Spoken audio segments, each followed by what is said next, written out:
Welcome back, my dear students, to my online surveying classes. Today, we are going to start a new unit as we already have completed our unit number 1 and 2. And today, we are going to start a new unit that is compass surveying. And there will be maximum 14 marks from this chapter in your end semester. Okay.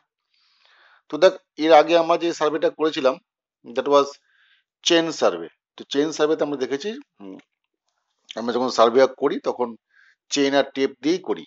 তো এখানে কোনো আমরা angular measurement করিই না। তো in this chapter আমরা কিন্তু angular measurement করব with compass. তাহলে কম্পাস সার্ভেটা দেখ আমরা যদি এইভাবে ডিফাইন করি, this is a branch of surveying in which the bearing of sides of traverse are taken. এখানে দেখ আমরা দুটো টার্ম নতুন জানলাম, এক হচ্ছে বিয়ারিং আর একটা হচ্ছে ট্রাভার্স। এইগুলো আমরা পরবর্তীকালে ডিসকাশন করব। টেকেন এই যে angular measurement this all are taken with prismatic compass or surveyors compass. তাহলে কম্পাস দু প্রকারের হয়, একটা প্রিজমেটিক কম্পাস আর একটা সার্ভেয়ার্স কম্পাস।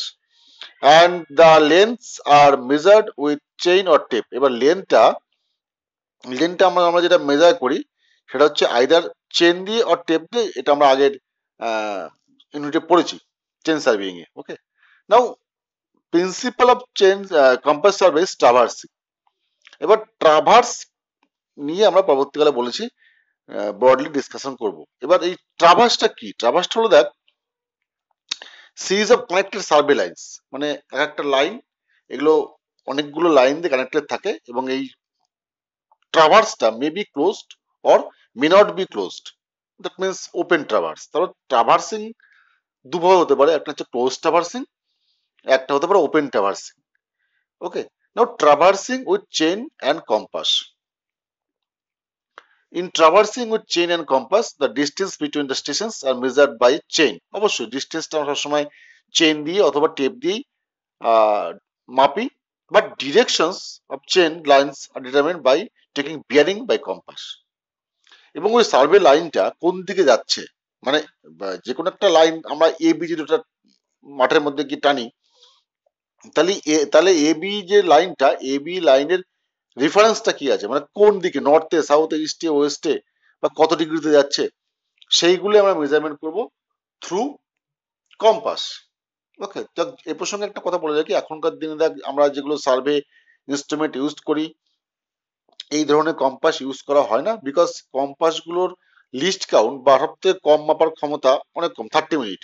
কিন্তু এখনকার যুগে যেসব আমরা থিওডোলাইট বলি, থিওডোলাইট তো এখন পুরনো হয়ে গেছে, এখন টোটাল স্টেশন ইউজ করি আমরা। এর আগেও আমি বলেছি টোটাল স্টেশন গুলো আজকের দুনিয়াতে এমন মানে প্রিসাইজ ইনস্ট্রুমেন্ট বেরিয়েছে যেগুলো আমরা 10 সেকেন্ডেরও কম অ্যাঙ্গেল আমরা মাপতে পারি।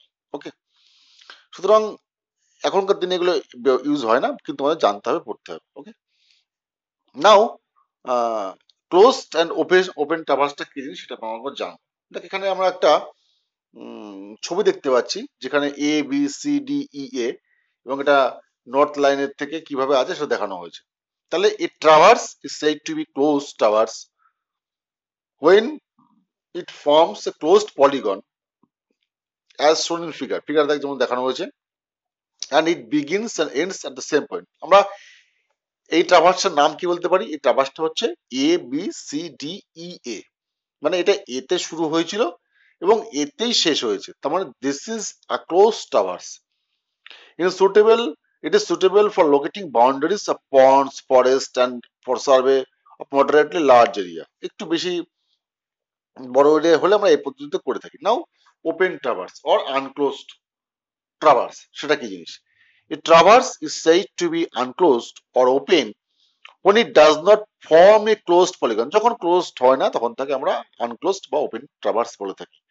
ওকে, in this traverse the series of line extend in the same directions and do not return to the starting point। এটা দেখ এ থেকে শুরু হয়েছিল কিন্তু এতে ফিরে আসেনি, সুতরাং এই কারণে একে আমরা বলছি open traverse. and it is suitable for the survey of long narrow strip of ground। মানে আমরা যদি একটা রিভারের সার্ভে করি বা একটা রোডের সার্ভে করি লম্বা দেখে, তাহলে সেক্ষেত্রে কিন্তু বা রেলওয়ের সার্ভে করি, সেক্ষেত্রে কিন্তু আমরা এই ওপেন ট্রাভার্স কিন্তু আমরা ইউজ করবো। Now what is the Difference between open traverse and closed traverse. For closed traverse, when it traverse যখন বন্ধ হয় বা শেষ হয়, যে পয়েন্ট থেকে শুরু হচ্ছে সেই পয়েন্টটা শেষ হচ্ছে, সেই পলিগনকে আমরা বলি হচ্ছে ক্লোজ ট্রাভার্স। এবং যখন একটা পয়েন্ট থেকে স্টার্ট হচ্ছে বা সেই পয়েন্টে এসে মিলছে না, এটা ওপেন থেকে যাচ্ছে, তখন আমরা বলি হচ্ছে এটা আনক্লোজড অর ওপেন ট্রাভার্স। কারণ for close traverse it is a series of lines which begins and ends at the same point. অবশ্যই এ পয়েন্ট থেকে শুরু হলে সেটা আবার এতে গিয়ে শেষ হবে, ওয়ারাজ ওপেন ট্রাভার্সে কিন্তু সেরকম ব্যাপারটা নয়। ওকে, and lastly it is suitable for locating boundaries like ponds, forest, etc. মানে ক্লোজ ট্রাভার্স এর ক্ষেত্রে যেখানে বাউন্ডারি বোঝাতে হচ্ছে, আমাকে এরিয়া বোঝাতে হচ্ছে যে এই এরিয়ার মধ্যে এই জিনিসগুলো আছে, সেক্ষেত্রে আমরা ক্লোজ ট্রাভার্স ইউজ করবো। বাট রিভার ভ্যালি এসবের ক্ষেত্রে কিন্তু আমরা ওপেন ট্রাভার্স ইউজ করবো। নাও চেইন অ্যান্ড কম্পাস সার্ভেইং। দেখ, in chain and compass network triangles is found and no angular measurements are taken। আমরা চেন সার্ভেতে দেখেছি আমরা ট্রায়াঙ্গেল মানে ট্রায়াঙ্গুলেশন করেই আমরা করেছি, কিন্তু এক্ষেত্রে কোনো কিন্তু আমরা অ্যাঙ্গুলার মেজারমেন্ট নিইনি। and it can be used when the area of survey is compared to small and fairly flat। মানে যখন এই চেন সার্ভে সেখানে প্রযোজ্য যেখানে মনে করেন এরিয়াটা একটু ফ্ল্যাট রয়েছে বা খুব বড় এরিয়া নয়, সেক্ষেত্রে কিন্তু আমরা করি। But in case of larger area, methods of chain serving alone are not sufficient. শুধুমাত্র চেন সার্ভিং করলে সেক্ষেত্রে হবে না, সেক্ষেত্রে কিন্তু আমাদের অ্যাঙ্গেলটাও কনসিডারেশন করতে হবে, বিয়ারিংটাও নিতে হবে। ওকে, সুতরাং সেই ধরনের সার্ভের ক্ষেত্রে কিন্তু আমরা তখন কম্পাস ইউজ করি বা আমরা কিন্তু অ্যাঙ্গুলার মেজারমেন্ট করি বা বিয়ারিং গুলো আমরা কাউন্ট করি। Okay, next bearing of lines. Bearing of, এবার দেখ এই অ্যাঙ্গুলার মেজারমেন্টটা কম্পাস দিয়ে সবসময় করে তা নয়, এটা কিন্তু অনেক সময় আমরা থিওরিলার দিয়েও করতে পারি বা টোটাল স্টেশন দিয়েও করতে পারি angular measurement. Okay, and chaining and offsetting is done as in chain serving. Running of check lines is not necessary in this case. Okay, now bearing of lines. What is bearing of lines? The bearings of line is defined as the horizontal angle made by the survey line with some reference direction of meridian. Okay, এখানে দেখ আমরা যদি একটা ছবি দেখি তাহলে আমরা বুঝতে পারবো পরিষ্কার চিত্রটা। তাহলে এখানে দেখানো হয়েছে একটা ম্যাগনেটিক মেরিডিয়ান, আর একটা হচ্ছে ট্রু মেরিডিয়ান। ওকে, আর একটা হচ্ছে আরবিট্রারি মেরিডিয়ান। তাহলে in geodetic surveys true meridians or geographical meridians is adaptive. মানে জিওডিক সার্ভের ক্ষেত্রে আমরা ট্রু মেরিডিয়ানটাকে কনসিডার করি। আর in for plane surveying magnetic meridian use. Plane surveying এর ক্ষেত্রে ম্যাগনেটিক মেরিডিয়ানটা ইউজ করা হয়। Now true meridian. ট্রু মেরিডিয়ানটা কি? The true meridian to geographical meridian is passing through a point on Earth's surface is the line in which the planes passing through the given point and the north and south poles intersects the surface to the earth। মানে north south থেকে consider করে আমরা কিন্তু এটা নিয়ে থাকি। ওকে, and the horizontal angle between the line and the true meridian, মানে true মেরিডিয়ানের সঙ্গে যে অ্যাঙ্গেলটা তৈরি করছে তাকে কিন্তু আমরা বলি bearing of line or azimuth, AZIMUT, azimuth. Okay, now magnetic meridian. What is magnetic meridian? The direction indicated by a freely suspended মানে ঝোলানো and properly balanced magnetic needle unaffected by local attraction। local attraction means একটা জিনিস মনে রাখবি, আমাদের compass যেগুলো use করি আমরা, কম্পাস গুলো কিন্তু ইলেকট্রিক ফিল্ড যদি পেয়ে যায় কোনো, সেক্ষেত্রে কিন্তু কম্পাস ঠিক রিডিং নাও দিতে পারে। সেই জন্য বলা হচ্ছে যে ফ্রি ফ্রম লোকাল অ্যাট্রাকশন। মনে কর যদি উপর থেকে কোনো হাই ভোল্টেজ লাইন যায়, তার নিচে যদি আমরা কম্পাসটা রাখি তাহলে কম্পাস কিন্তু সঠিক দিক নাও নির্দেশ করতে পারে। ওকে, বা সঠিক অ্যাঙ্গেল নাও দিতে পারে। সেই জন্য বলা হয়েছে যে unaffected by local attraction. the angle made by survey line with the magnetic meridian is called a magnetic bearing of the line, simply bearing of the line। তাহলে bearing of the line বোঝা গেল। বলছে angle made by the survey line, একটা survey line যাচ্ছে মানে magnetic মেরিডিয়ানের সাপেক্ষে যে অ্যাঙ্গেলটা তাকে বলছি আমরা হচ্ছে bearing of line. Okay, true meridian মানে হচ্ছে অ্যাকচুয়াল নর্থ আর অ্যাকচুয়াল সাইড, আর ম্যাগনেটিক মেরিডিয়ান মানে ওই যে ডিক্লাইনেশনটা হচ্ছে তাকে আমরা বলছি যে ম্যাগনেটিক মেরিডিয়ান। ওকে, না আরবিট্রারি মেরিডিয়ান। দেখ এই আরবিট্রারি মেরিডিয়ানের ক্ষেত্রে any convenient direction may be taken as a meridian for small survey is known as arbitrary meridian. এটা কিন্তু কিন্তু সব ছোট কাজের জন্যই কিন্তু নর্মালি আরবিট্রারি মেরিডিয়ান ধরে আমরা কাজ করি। And it may be direction from a service station to some well defined permanent object or the first survey line. And the angle made by a line with this meridian is called arbitrary bearing of line.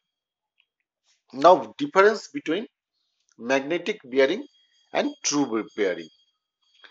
Magnetic bearing ক্ষেত্রে কি হয়? The angle made by the survey line with the magnetic meridian north south is called true bearing. তাহলে north সাউথের রেসপেক্টে যে অ্যাঙ্গেলটা করছে তাকে বলছে true bearing. R horizontal angle between the line and the true meridian is called true bearing of line. And for magnetic bearing there is variation in magnetic bearing, and for true bearing at a point remains constant. একদম এটা একদম সবসময়ের জন্য একই থাকবে। Okay, now difference between magnetic bearing and arbitrary bearing. Magnetic bearing ক্ষেত্রে কি হয়? The angle made by the survey line with the magnetic meridian is called magnetic bearing. Okay, and arbitrary bearing, the angle made by the survey line with the arbitrary meridian is called arbitrary bearing. Okay, and magnetic bearing ক্ষেত্রে কি হচ্ছে? Widely used for traversing and triangulation, and arbitrary meridian ক্ষেত্রে rarely used for small survey. Okay, and for magnetic bearing values of bearing are important, and for arbitrary bearing angles between lines are important than values of bearing. ওকে, তাহলে দেখ আমরা আজকে এই পর্যন্ত পড়লাম। Next দিন আমরা বিয়ারিং ক প্রকারের হয় সেগুলো কি কি সেগুলো আমরা জানবো। ওকে, এটা এই পেপারটা মানে সার্ভে পেপারটা এটা কিন্তু অনেক আমরা নিউমেরিক্যাল জিনিস পাচ্ছি এবং অনেক ম্যাথমেটিক্যাল প্রবলেম করছি, সুতরাং এটা কিন্তু নট সিমিলার টু বিএমসি ও concrete technology. It is very interesting, যেহেতু এখানে আমরা কিছু নিউমেরিক্যাল প্রবলেম করতে পারছি। সুতরাং এই চ্যাপ্টারটা একটু ভালো করে বুঝতে হবে এবং কম্পাস সার্ভিং একটু বোঝার জিনিসপত্র আছে। পরবর্তীকালে আমরা কিছু নিউমেরিক্যাল প্রবলেম করবো, but এটা কিন্তু scoring subject. Okay students, so to the up to this, and next day we will start some types of bearings and their features. And thank you students for watching my video. Thank you.